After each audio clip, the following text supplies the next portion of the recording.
Steve, would you like to? Yeah. Not gonna be on library, but I don't know. But there apparently was some technical difficulties. Remy's experiencing this morning. If that happens, what the remedy will be, I'm gonna refer to somebody who may know. Director Hamilton. Yes, good morning, everyone. We have had a little bit of an electric issue here in the Edison room this morning. In particular, utility says it was probably the chili cook-off from last week. We're currently on the building's power. For some reason, lose that, we will halt the meeting. So we back online, and then we'll proceed from there. So folks are watching to see if we receive in the Edison. Take action as quickly as we can. Things go dark.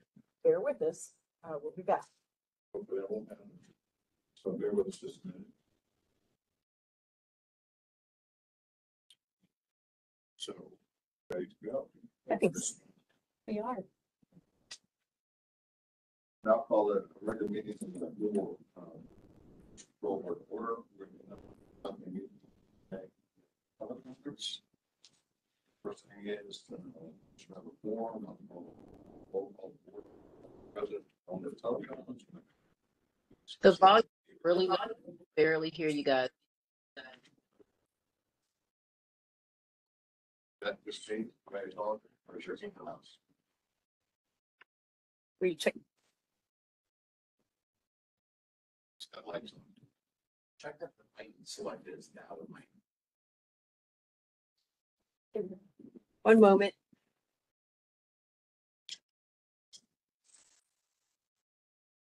It's like Andy is checking on that. Rachel, I hear you perfect though. So Oh, help. Yeah, I agree. My volume's really low too. I have it cranked all the way up and I can still barely hear you all. is it better now, Marisa? It should be Yeah. better now. It looks like the owl for some reason had switched off and it was the laptop. So we should be good now. I'm hearing y'all much better at this point as well. Excellent. Okay. So I'm gonna call, we'll call for board members. Please say here when I call your name. Candace Show White, Here. Marissa Neal, Yeah. Carly Bell, Sajad Jamil, Carly Bertola. Did I get that right? I'm here. I was muted. I'm here. Oh, All right, so Charlie, both Charlie, 1 and 2 are here. Charlie Bell, we need you to show your camera, please, for the roll Okay, call. I was listed as a participant. I'm trying to figure out how to do that right now. Here we go. Okay. Thank you. okay, great. Okay, thank you. Ms. Hamlin, I understand there's no introduction this morning, Not today. not today. And then public recognition. Indeed, there is. So yesterday when Chair Sullivan met with us, we talked a little bit about our agenda and mentioned that we didn't have public recognition. So I do have one. Awesome. And brought show and tell to help with this. This is signage that was developed for the new Alberta O. Jones Park. The district has had several events at the park this summer, and I'm happy to share that it is a very vibrant and exciting park. It's very active, and it is a tribute to one of Louisville's trailblazing civil rights icons. It's also an amazing piece of ecological infrastructure, making use of property that previously flooded and was provided to the Parks Alliance by MSD. They have a number of other projects looking to do the same across Louisville, and this is a great reuse. Certainly puts land back into productive use. It also helps with air quality when there are trees there, help clean the air. Earlier this month, Dee Lynch, APCD's Community Outreach Coordinator, Dr. Pichu Lin and his son, joined others at the park for an event by the Jack Harlow Foundation. And there we shared information about a purple air sensor that the district has installed at the park. That's what this signage is for. It hangs below our sensor, hanging in the park, and it provides a way for the community to see immediately air quality where they stand.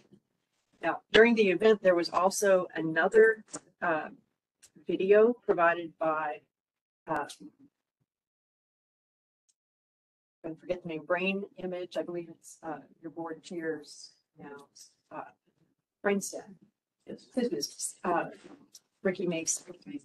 And they did an augmented reality version of what the sensor does and how it shows air quality. It was trippy. It was really well done. If we can get a copy of that to share with folks, we will. But equally as important, during the event, I had an opportunity to talk to a Yale University professor who was in town for another parks related event.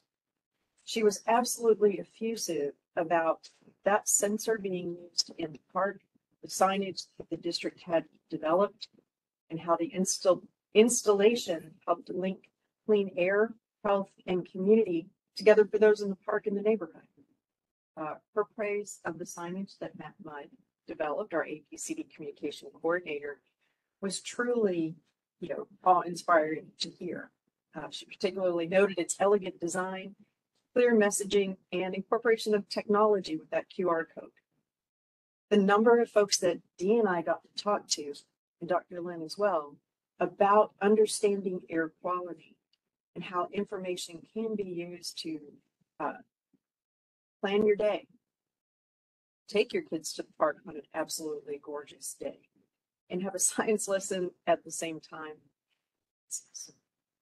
I do want to recognize Matt Mudd for his work in helping to get this project literally off the ground. It is truly a couple meters off the ground. And Tom Law, who is our sensor expert here at the district, who worked with the Parks Alliance to get that installed. If you get a chance to go out to the park, I encourage you to do so. Are there thoughts or plans on expanding it? Indeed, there are.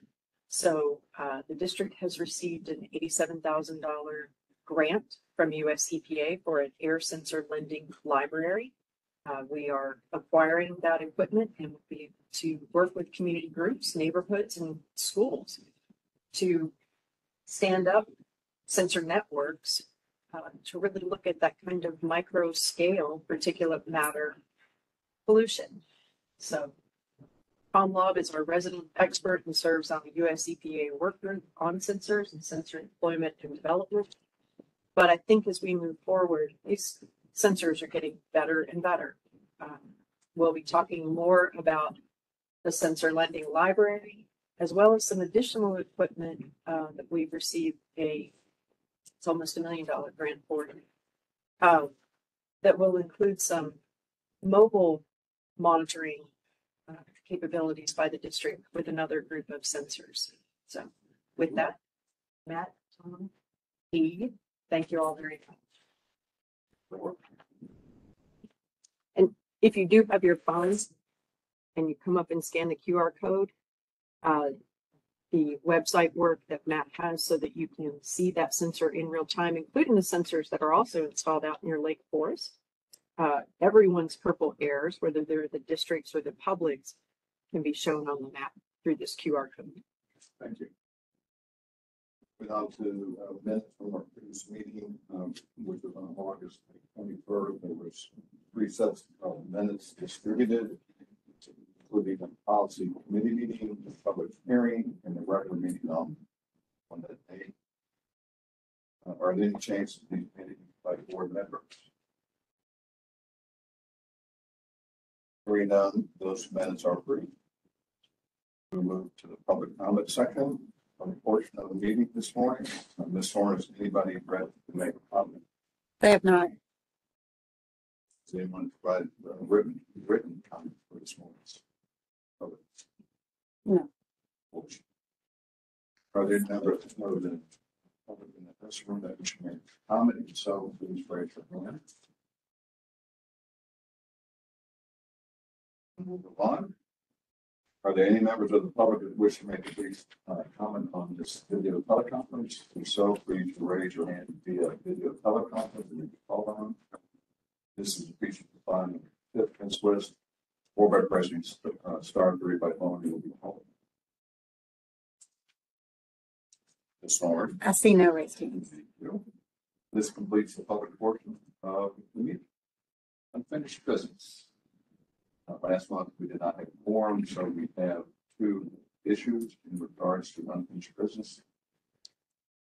First is the agreed board order with Elkhart American Corporation. The district has recommended that the board adopt the agreed board order with Elkhart American Corporation. Is there a motion to adopt the agreed board order? One clarification, Okay. it's pronounced, it's Eckert. Sorry. Thank you.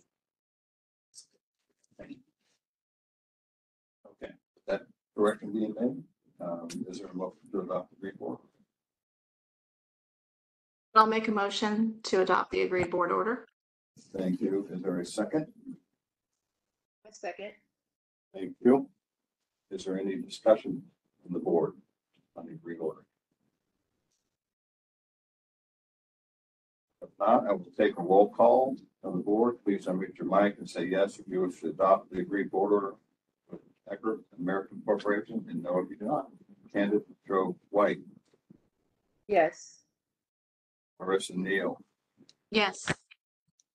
Charlie Bell, Charlie Berkelon. Yes. I vote yes. The agreed board order with Eckert American Corporation is adopted. The second amended agreed board order was with the Louisville and Jefferson County Metropolitan Sewer District. District was recommended that the board adopt this second amended agreed board order with Louisville and Jefferson County Metropolitan Sewer District. Is there a motion to adopt the second amended agreed board order with the Louisville and Jefferson County Metropolitan Sewer District? Anyone?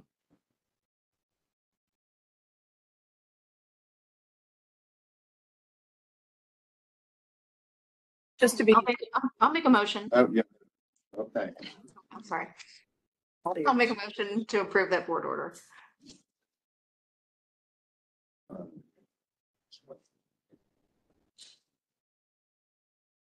I need a second. Anyone? I'll second.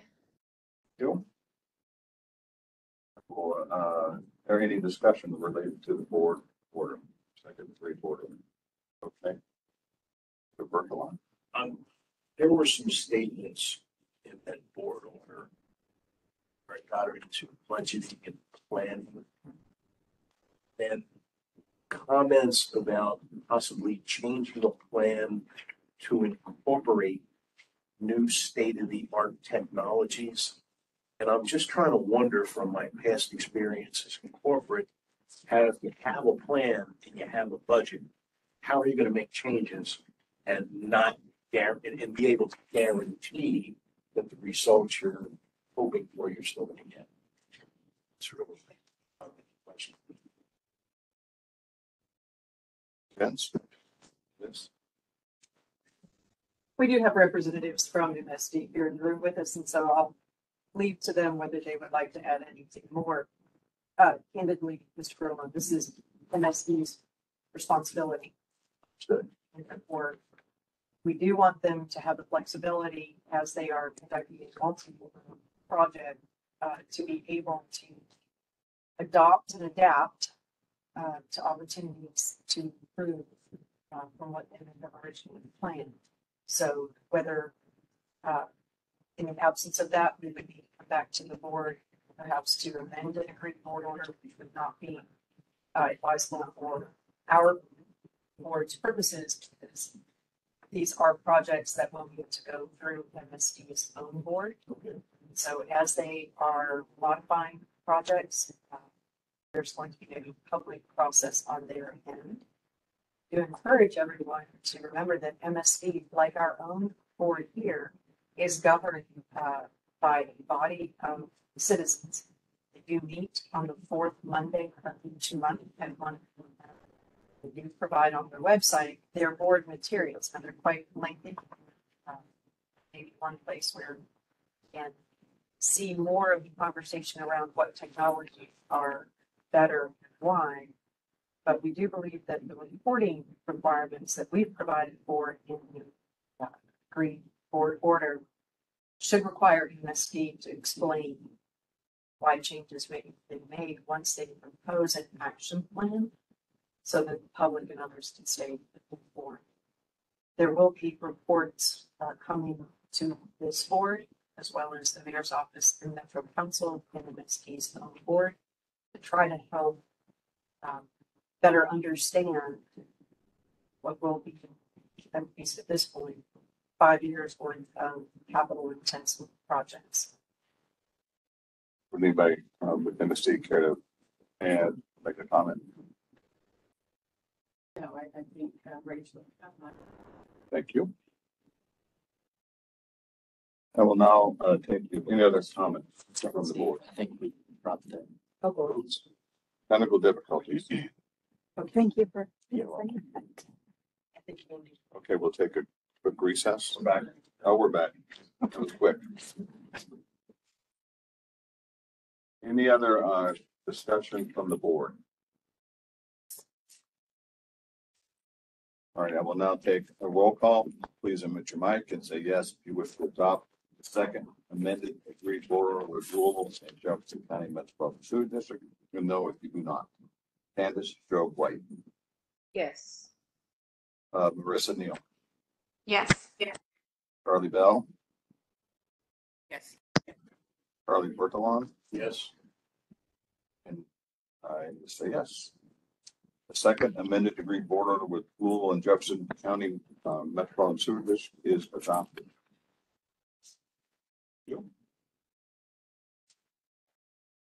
There is no new business. Regards to committee reports, the policy committee did meet on August 21st and elected Candace Joe White as chair of the policy committee. I believe there's anticipation that we'll meet in the next month or two. Be prepared. Moving on to staff reports, Director Hamilton. Thank you, Chairman Sullivan. Thank you, board. I know that it's a little dicey this morning getting ready for this board meeting, and I appreciate your all's patience. To Chair Sullivan's comment about the policy committee, I'm very pleased that Lauren Robbins has joined us as our regulatory coordinator, and he's already developed a draft regulatory package for internal review. So we are currently right on schedule to come to the policy committee before next month's board meeting with some regulatory revisions. And there'll be an email notifying, obviously, of the time and day of the meeting. Absolutely. I'll provide notice to the public as well. So last week, the district participated in Global Metro's career fair at Slugger Field, where Carlette Jones, ABCD's executive administrator, Matt King, our industrial permitting manager, Matt Mudd, our communications specialist, and I enjoyed meeting some of the 400 job seekers in attendance. We hope to see their resumes soon in our currently open positions. That includes a management assistant, engineers 1 through 3, and our assistant director position. Just a heads up for those of you who may be looking for that assistant director position. Following some corrections to the title and relevant position numbers, HR will be reposting the assistant director position shortly. I'll own up to my part of the snafu here. It does matter apparently if you're searching for the job description for an assistant spelled out, ASSISTANT, which is what I do, versus ASST period, which is the job description that HR is using. So, lesson learned. APCB and outstanding union members, which include our quality control tech, compliance officers, and management assistant colleagues, district leadership are currently participating in negotiations on a new APSME master contract. This week will be our third meeting at the table, where we'll continue to make progress on clarifying important provisions and addressing new challenges together. Not to the money part yet, so we probably have a couple more sessions on the non-financial portion before we dig into that. I appreciate very much Regina Freeman, one of our compliance officers in our asbestos program, taking on a leadership role representing the union. Keep the board up to date on that work as it progresses. And that's a collective negotiation with other Metro as a whole. It is with Metro. The district is a separate body corporate politic, but under the ordinances, we are an administrative agency for purposes of HR and OMB. So our hiring goes through Metro and we're part of that collective bargain. There are 12 agencies in the AFSCME district. So we cover everything from ABCD in the health department to things like youth detention center. So we do have a variety of different operations involved. It is interesting. I had hoped to introduce you this morning to the new air monitoring chemist, but hiring for this position has been delayed by the district's request in early July to reclassify this position in line with some now completed reclassifications of other non-union air monitoring and engineering positions. This position is critical to the implementation of the district's work under the Rubbertown Air Toxics Health Assessment Grant. So we remain hopeful that we'll be able to work with HR, who did just before I came down to the meeting, provide me with a little bit more information about their basis for potential reclassification, and that we will be able to complete this here in the next week or so and get that person on board to start that work. To date, these changes have not impacted our budget, but we have more work ahead as we complete the AFSCME contract and further evaluate the work in other positions here at the district. As part of that, I do want to share that the Association for Air Pollution Control Agencies, or APCA, which the district is a member, late last year conducted a survey about staffing and hiring challenges at air pollution control agencies.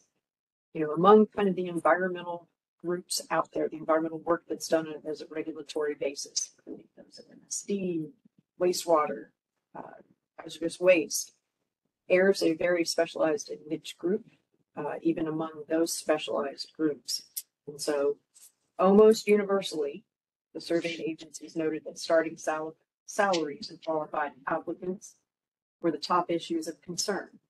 This isn't surprising, given compensation differences between the public and private sectors and the complex work of air pollution control, which requires staff with technical backgrounds like engineering and chemistry, and draws less applicant interest due to low salaries, and in Kentucky in particular, low benefits for new hires in terms of their pension. When you add in an inflexible hiring process, including a lack of flexibility when negotiating fleeting candidates, below market salaries, and increasing per employee workloads, these are the additional reasons that make attracting and retaining well-qualified staff difficult. In all likelihood, the district will need to raise its fees. This will require proposing revisions to Regulation 2.08. I do want to assure everyone, as with all of our rule changes, it'll be a transparent and publicly involved process. We will likely start that process in earnest late winter, early spring, and bring a regulatory package to the board for approval. One of the complicating features here, of course, is working with HR to properly classify our salaries, because at Metro, when you are hired, that is your salary for as long as you're in that position, subject only to cost of living increases. But getting it right is important to get and retain well-qualified candidates. Are there any questions about that? Union negotiations would be surely. I'd like to think so. That's the goal. One way or the other, we'll need to have a pretty good idea of where things are going and an understanding of how the compensation study, which is an unknown factor, because while it was completed for our non-union staff in July of last year, it's not yet been rolled out for our non-union employees. So we had a compensation study done Metro-wide. They rolled out the adjustments for non-union staff last July. We've lost it again. Let's see if it pops back up here real quickly.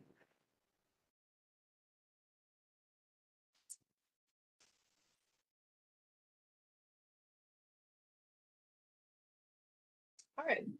We had a brief break here in the Edison room, but we are now back.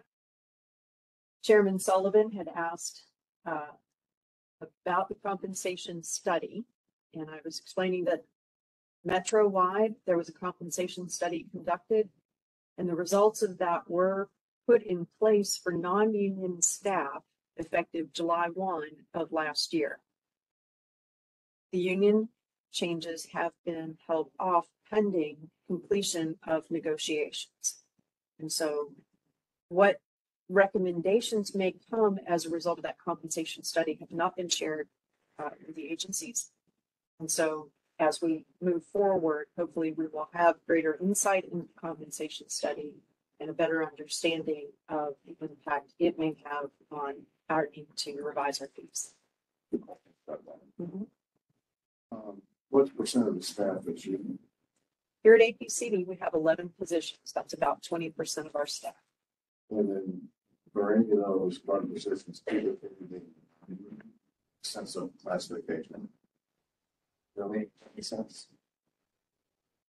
I think the easiest way for me to explain it, Steve, is that at APCD, everyone's work is derivative of the other. And so, for example, our quality control techs are the frontline staff who operate, repair, maintain, and quality assure our incoming data, which then gets sent to our quality assurance coordinators for further review, quality assurance and quality control to meet federal law. So their work is tied into the whole process of producing quality and valid data. Their work begets the other My work. question is there potential conflict between the two compensation studies? That's an interesting question. Shortly before I came down, I have had an opportunity to see how HR has, how the compensation study results, first time since the compensation was completed, how HR has taken the data they've received and put that into an analysis with respect to a position. All I got before and all any other director has gotten before was a spreadsheet that said, we're going to move these positions from here to here, and here's the new pay structure. Now, there's lots of information they provided on the website that slices and dices that same spreadsheet into various analyses, comparing positions. But at this point, there isn't a comparison of union to non-union because we don't have the non-union data. Right. It is possible that there may be some overlap. All right. Absolutely. You said you had two questions. That was the two. Okay, One was percent, the other was the different company. Ms. Furlong. Positions A skewed towards entry level percentages. Well, that's a good question. So our compliance officer position would be more of an entry level position, as is our engineer one, in that they all require a bachelor's degree, but they require less experience than our other positions. Following our reorg and our recognition that what we do here is technically complex from soup to nuts, we don't have a whole lot of upward mobility with some of our jobs. A lot of our jobs, you come in at an advanced level. And a lot of our jobs, in particular our chemist job, it's the only chemist job in Louisville Metro government. We have two positions. And so there isn't a chemist one or a chemist two or a chemist three. MSD, for example, has lab analysts 1 through 3. They have laboratory chemists. They have 4 or 5 different laboratory managers, which offers flexibility for people to create a career path. Also, just comparatively speaking, MSD has a career path in that as you progress in your career and you gain experience, you have an opportunity to move through the salary range. Their cost of living increase this year, approved in March, I believe, was 3%. And then there was another 3% adjustment to salary bands themselves. And so here at APCD, again, you're hired at the minimum, get a cost of living increase when or if we get those. So it is challenging to continue to bring excellent people in. And I'll be candid with everyone. When we reorged, my colleagues agreed that we weren't going to be in a position where we ever needed to do that again. And we have been able to attract and retain 60 of the most mission dedicated and oriented staff I've ever met. Now, last year we had 10 retirements of people with experience between 15 and 32 years. They have a full pension. The new people who come in today do not. They have their salary. They have a 401 like K opportunity and a very small pension benefit of sorts. Being sure that we are able to continue to do more with less, that is something that this agency has done to great effect. That includes our ability to operate 2 auto GCs, effective partnership with US EPA's Office of Research and Development to have them come and do next generation emissions measurement work here in a very complex airshed. That while the STAR program, which is another measure that the district does different from its partners, while we have been able to continue to reduce pollution and improve public health, our ability to continue to be flexible and innovative is stretched. And so trying to get those positions right, trying to get the funding right to be sure that we're sustainable is critical at this juncture. And again, I know you asked for public recognition. I can assure you, the staff at the district are to be commended for the work that they do. I'll give you just one example. One of our staff members repaired a piece of equipment that we believe we were going to have to replace. That's a $60,000 bonus right there. That's what it would cost to replace the analyzer that they were able to repair, put back into good use to develop valid and quality data. So, again, Tom, your group was remarkable. And the work that the district does across its enterprise is difficult and challenging. And I hope that we will come to the board with a well-supported request to revise salaries shortly. Is that a board decision? Our fees are set by, unlike, pardon me, You said salaries. fees. Salaries are not. Yeah. Salaries are a metric. But one of the things that we often run into complications with HR is sometimes they have a cog in the machine widget mentality of one thing is just like the other. We're not fully funded from the general fund. We receive about 10-12% of our funding through the general fund. It's a backstop. The rest of our funding is independent. It comes from permit, program, and admissions fees, as well as our civil penalties. By law, state and federal law, that funding stays with the district to support the district. So we can be a little bit different, but we will need HR's understanding that because we can raise fees and support ourselves, that perhaps one size does not fit all. And that is my soapbox today. I'm terribly sorry. I appreciate you're all listening. I throw an issue. Sure. Mentioned that there's some different challenges and there's opportunities now. One of the things in part of the world we live in is we used co-op engineers. Routinely got them, even when I was back east from Louisville and Cincinnati. Is there any way you can look second or third year co-op, bring them into the department, maybe figure out some way to rotate them in the next day? It actually comes from the hiring, you know, you get the hiring, it's another job. Right. And hopefully if they're from the area, they're a little more familiar with the compensation versus say, like the West Coast or East Coast. those needs. So we have we have enjoyed having co-ops join our program in the past. One of the complicating factors for us here at APCD is if we don't have a vacancy, then we have to do an expansion request in order to add that person on. And that can be a challenge with HR again. So, it's a bit circular in terms of getting people in at the right time to have some flexibility. In terms of, bringing people on and bringing them into the work, I find the work fascinating. I know MSD's work is equally as challenging and fascinating. And so I don't know that we have difficulty with people being interested in the work. I will say that we have difficulty attracting diverse candidates because we're competing in a small STEM pool to begin with. And we're competing with everybody else on the private sector side. And friends, we can't compete.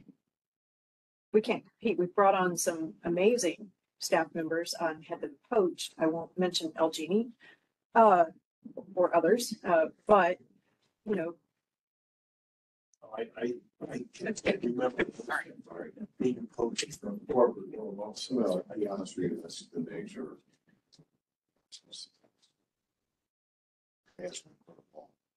it is. And, the folks who we work with, I want them to have, I want them to have a good quality of life. That is important.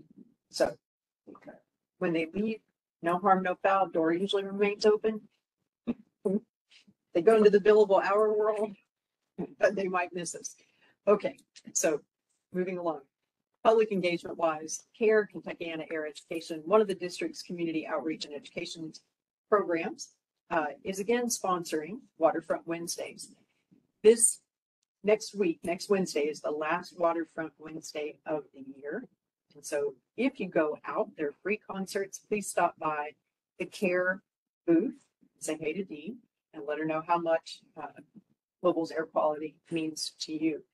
Those are really great ways for us to be in the community and to share information. And it's fun. I try to encourage our new staff members that they want to come down and enjoy Waterfront Wednesday and talk to people about the work.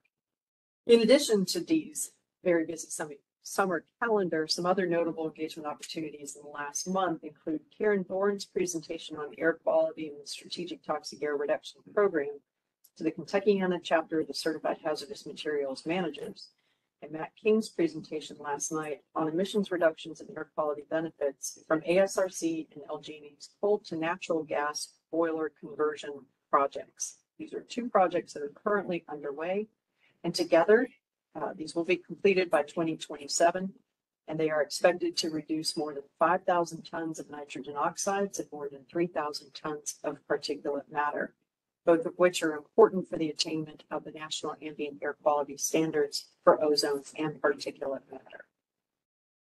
Along that line, the district is working with their consultant on the exceptional event demonstrations. We've had an initial meeting and have one scheduled again for next week. We are targeting having some exceptional event demonstrations with respect to ozone to EPA by the first of the year. Particulate matter has become an interesting situation, which Brian Harris and Billy DeWitt are going to share a little bit more information about this morning.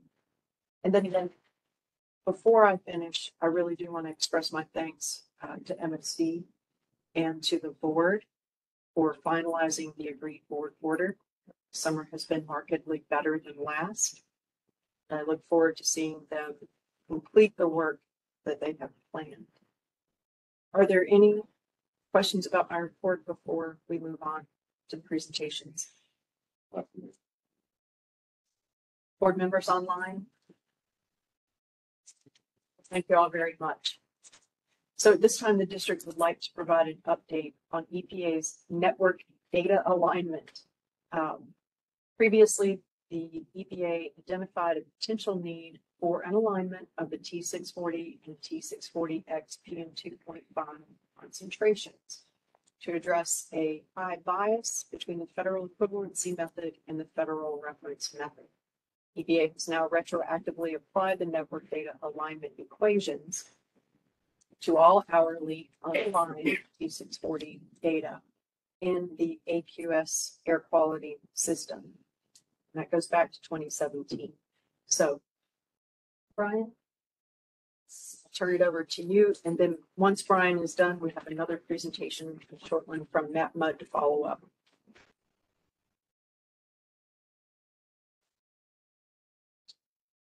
Morning, Chairman Sullivan, board members, as Director Hamilton mentioned, with some of the recent corrections to the PM 2.5 data that EPA has applied, and also along with the lowering of the national ambient air quality standard for PM 2.5 earlier this year. We want to make sure that the data summaries that we're providing in the board report are as complete and accurate as possible for the Louisville metro area.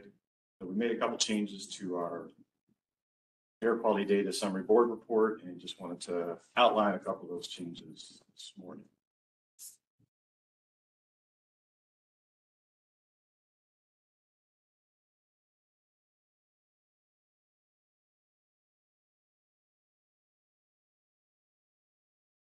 Okay, thanks, Andy. So the first change, there's just a couple changes, just a couple slides here to mention these. But the first change you'll notice is that we have added a couple modifications from Southern Indiana. Those sites have been in flux a little bit over the past few years, but those sites are pretty stable now. So now's a good time to add those. Is that in a sense of the data itself?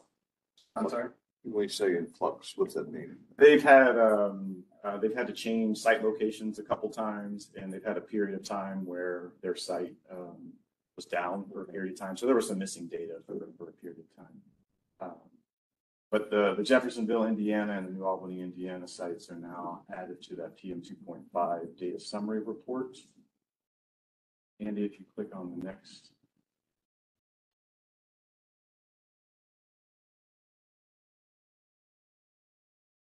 So on page 2 of the PM 2.5 data summary report, again, you'll see those Indiana monitors. Sorry, it's a little hard to see on the screen, but those Jeffersonville and New Albany sites are included on page 2 as well. But what we've also done there is we've updated the design value calculations for all of the sites in the Louisville metropolitan area, and consistent with what EPA did earlier this year. And so now all of the design values that we are showing reflective of those EPA changes, and are now directly comparable to the national ambient air quality standard for PM 2.5.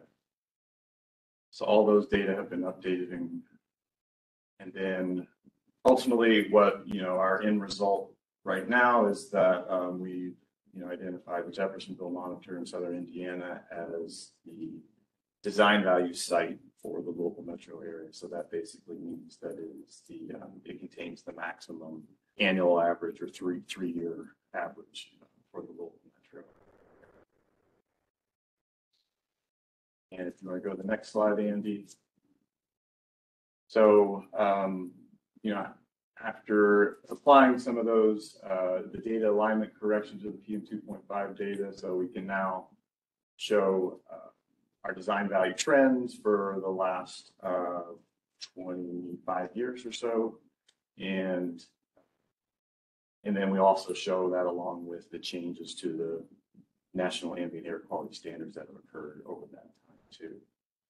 So as we can see, we are continuing to see a reduction in PM 2.5 concentrations over the time, and currently we are sitting just above that new national ambient air quality standard of 9.0. So we're just above that standard. Also on this graph, we can see what the from the T640 instruments that we have, we can see what the uncorrected data look like in comparison to the recently corrected data. That's the thing. Line. The faint line that's a little bit higher is for the last 5 years or so. That was the kind of the raw data. You can see that we've been pretty flat over the last, with the official design value of the corrected data, we've been pretty flat over the last 5 or 6 years. And we do see a little uptick in 2023, and it can be attributed mostly to the Canadian wildfire smoke that we saw. That itself, when we're now above standard 9, is that all attributed to Jefferson side? No, I mean, so we have, let's see, 5 sites here in Louisville and then 2 sites in southern Indiana. All of those sites, are pretty well representative of the area as a whole. Specific locations have slightly higher concentrations. So in that Jeffersonville area, there may be a slightly larger component of PM2.5 compared to other sites. There may also be some difference in the data set that was used for developing the correction factor that EPA applied. Do you want to talk about the winter versus the kind of conservatism that is required if you don't have temperature data, and the 2 differences with that data? Yeah, there's kind of a cold season correction factor and then a warm season correction factor that apply to these T640 data. We do believe that the Indiana Department of Environmental Management has provided EPA the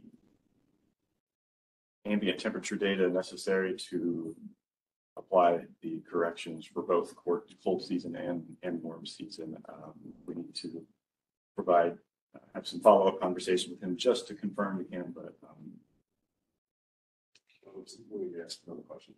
In regards, I think the demonstrates were about, is that based on the annual running with the average, or is that 3 months? It is an annual average, and it is a design value that consists of the highest 3-year annual average at one site within the metropolitan statistical area. So we use the highest 3-year average within this metropolitan statistical area that includes Bullitt, Oldham, Clark, Floyd, and Jefferson counties. And right now, it is the Jeffersonville monitor. We have talked to our counterparts at IDEM, and they, like APCD, are looking at exceptional event demonstrations to remove some of the particulate matter data that was contributed by the wildfires last summer. And so in all, honesty, we should see some further reductions there once EPA approves that. But the reason why this is important now is that the standard for particulate matter was strengthened in February of this year. In February of 2025, states must provide the initial recommendations for attainment to US EPA. Now, based on our data alone, it shows that if we early certified our 2022-2024 3-year data set, we are below 9 for Jefferson County. Given our situation, with the metropolitan statistical area, we may not go to the effort to early certify that data, but we will coordinate our work with IDEM and DAQ. In February of 2026, so another summer from now, EPA will make a final determination with respect to designating an area attainment. 2021 was a bad year for a lot of areas, including ours. Once that drops off, it really improves everyone's pictures, but Jeffersonville is going to need a little bit more.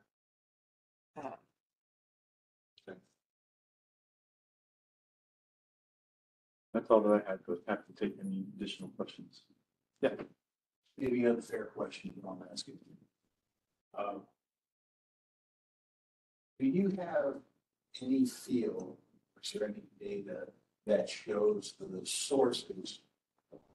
It's still the last week bar. 2% is this, 5% is this. Or if you had to go and do some control things, you down. Targets would go after. Good question. Yes, so we do have at our Cannons Lane site near the Bowman Field Airport, and then I believe at the Jeffersonville site in Indiana, they have, we both operate what we call chemical speciation network monitors that does, collect every 3 days. We collect the particulate on filters, send it back to the laboratory. The laboratory will analyze those filters for specific components of PM 2.5, and that certainly can be used to help identify what our major components of PM 2.5 are and could help with control strategies. Thank you. From that interrelated conversation earlier today, we have emissions inventory from all of the sources that we regulate here in Jefferson County. And so we do know which sources might be the most likely candidates for reductions. We also have the ability to do some pretty sophisticated modeling, if necessary, to kind of check those regulatory scenarios. But with that in mind, what we already know is that we're going to see significant reductions in particulate matter between now and 2027, with the Mill Creek Unit 1 shut down in 2024, Unit 2 in 2027, and of course ASRC bringing their natural gas-fired boiler house online.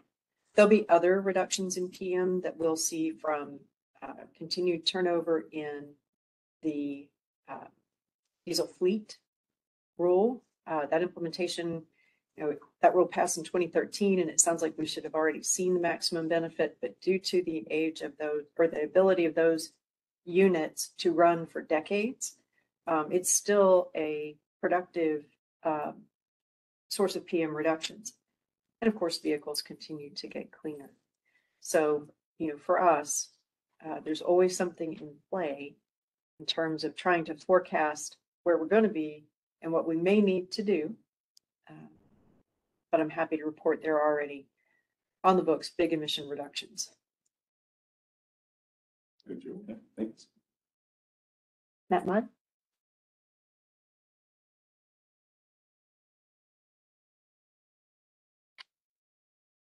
So while Andy pulls my presentation up, good morning to the board, to Chairman Wilson. I have a couple brief updates today. One on the work we have done this year to get the word out about poor air quality alerts, and then a little bit about open burning as well. We've gotten some recent questions from specific residents and from local council members about open burning regulations. So it was a good opportunity to go over that. And it's topical, especially when you consider the new PM 2.5 standard and other regulations about PM 2.5.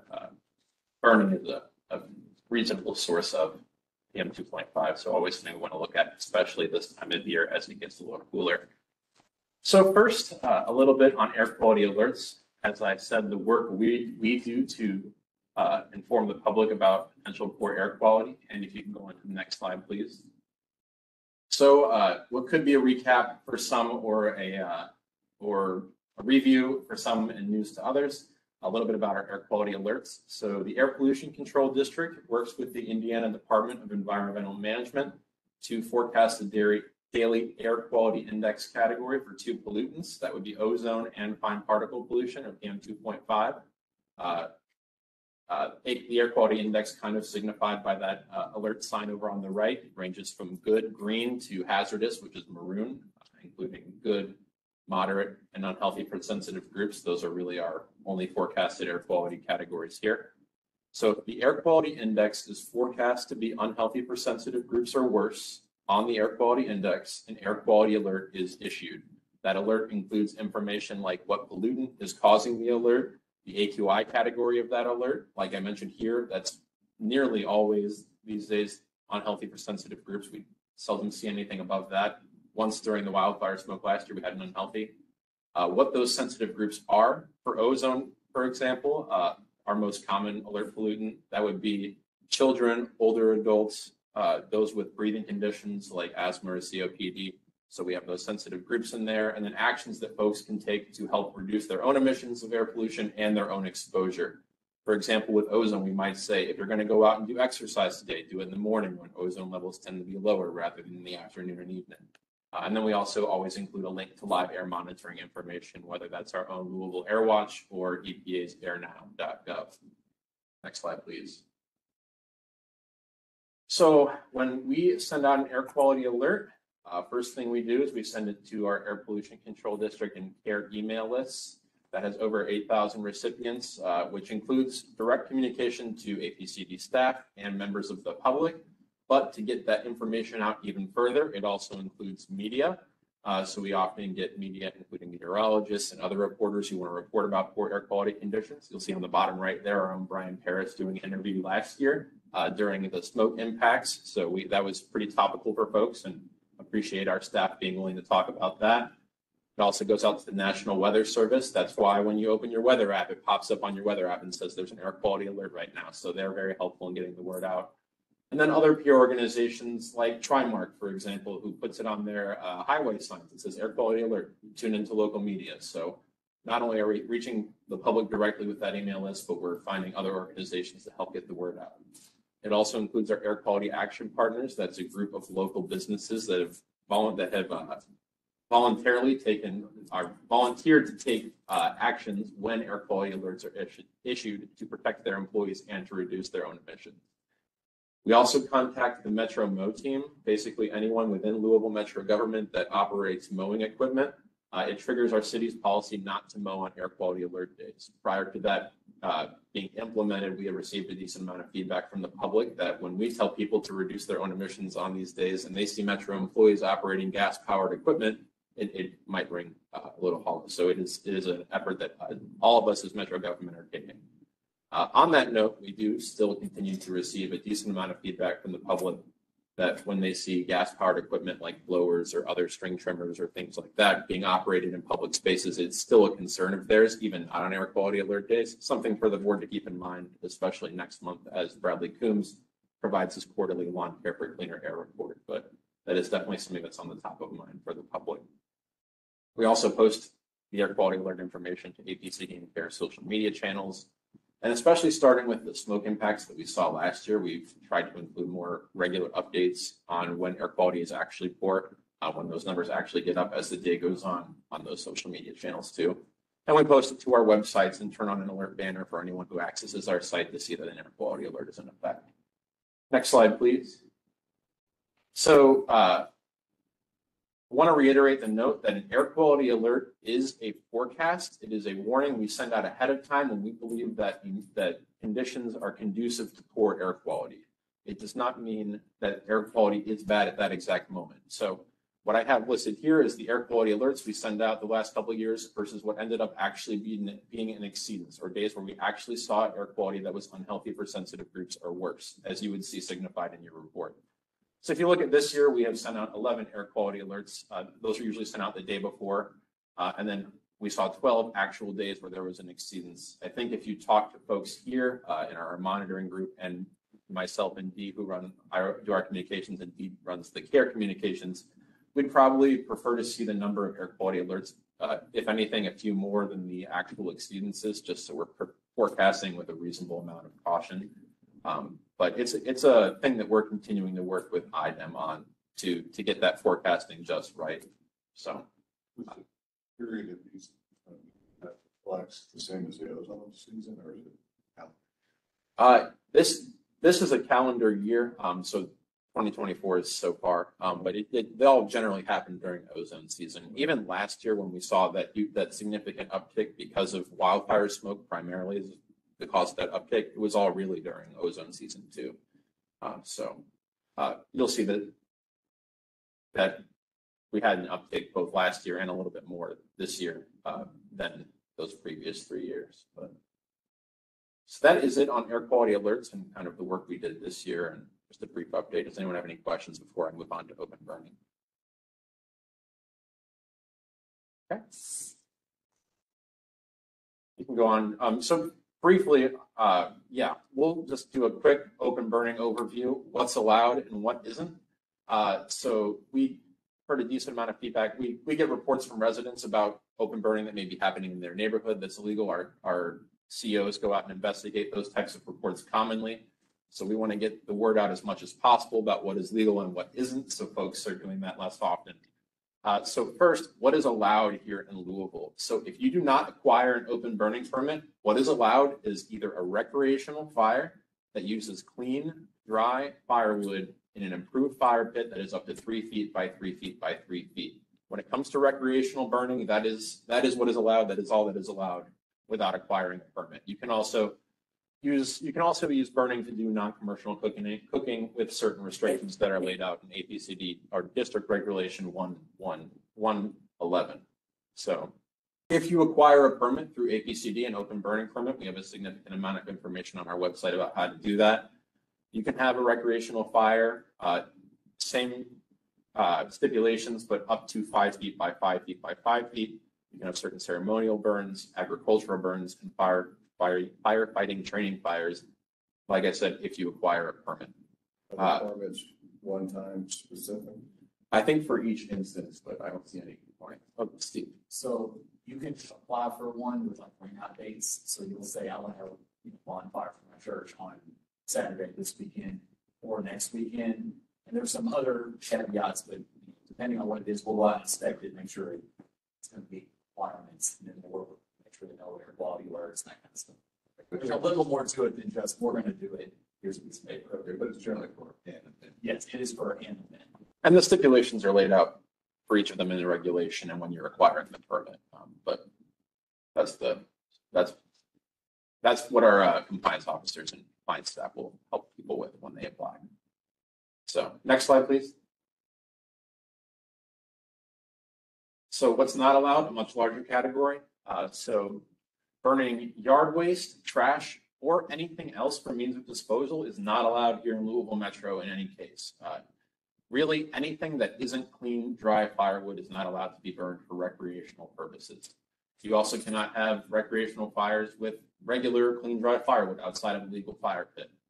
And you cannot burn on air quality alert days, call back to air quality alerts a little earlier, or when winds exceed 15 miles per hour. You can't do either. You can't burn on either, when either of those factors are true, even if the burn is otherwise legal and permitted. So that's kind of a catch-all. You have to be paying attention. It's on you to make sure that there's no air quality alert or winds aren't exceeding 15 miles per hour. You also can't use accelerants, or if the catch-all at the top wasn't enough, any other type of burn that is not explicitly listed as legal, it is not allowed. So that's such as the burn picture that's in a illegal. Such as the burn picture right there. That I should use a legal one instead. But that's not allowed. Not a legal burn pit. Basically, these laws that we have are meant to protect our air. They're meant to keep people safe, and they're meant to keep people from being a nuisance to their neighbors. So we really appreciate any step the public can take when they notice something like this to report it to our compliance officers. air@louisvilleky.gov works, our main line works, airburn@louisvilleky.gov are all great options for letting us know about these. So appreciate you all listening. That's it for me. Do you have any questions? What's the ramifications for folks? So we'll start with education. Our COs will talk to them, and hopefully they'll get the feedback.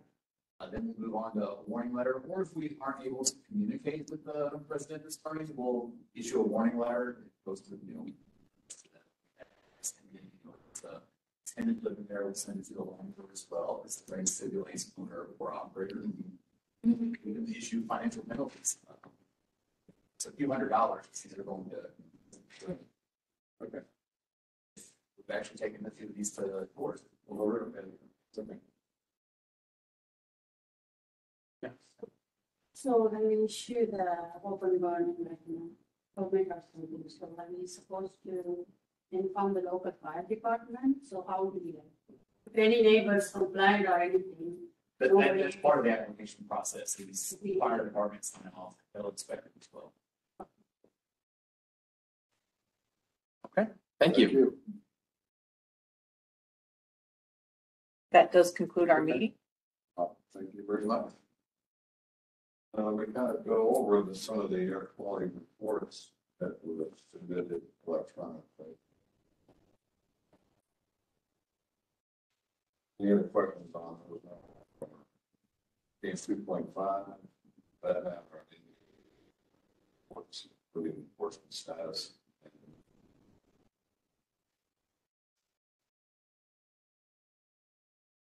So I will adjourn the meeting. The next meeting is scheduled for Wednesday, October 16th. And I'd like to remind everybody, if you have a time to end, please do so on your way out. Meeting is adjourned.